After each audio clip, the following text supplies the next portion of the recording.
मेरे दोस्तों, इससे एक अलग वीडियो दिखाना चाहूंगा। फिलिस्तीन के ही इजराइल के कुछ इलाकों में, बल्कि बहुत सारे इलाकों में तो मिसाइलें गिरी हैं, लेकिन कई ऐसे इलाके हैं फिलिस्तीन के जहां पूरी तरह से इजराइल बसा हुआ है और उन यहूदियों के बीच कुछ कुछ फिलिस्तीनी भी रहते हैं। अब उस इलाके में जब ईरान की मिसाइलें आकर गिरी हैं तो फिलिस्तीनी वहां खुशियां मना रहे हैं और ईरान की उस गिरी हुई मिसाइल के पास जाकर सेल्फी ले रहे हैं, वीडियो बना रहे हैं। देखिए।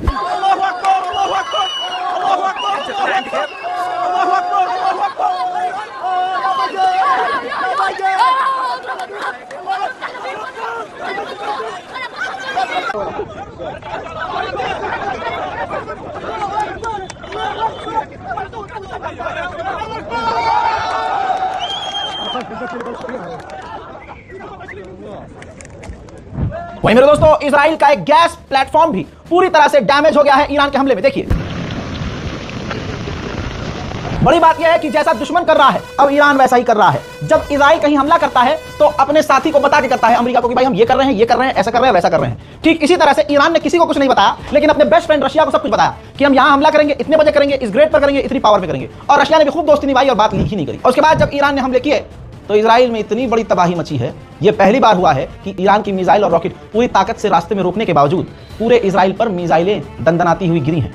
मुलाजा फरमाइए।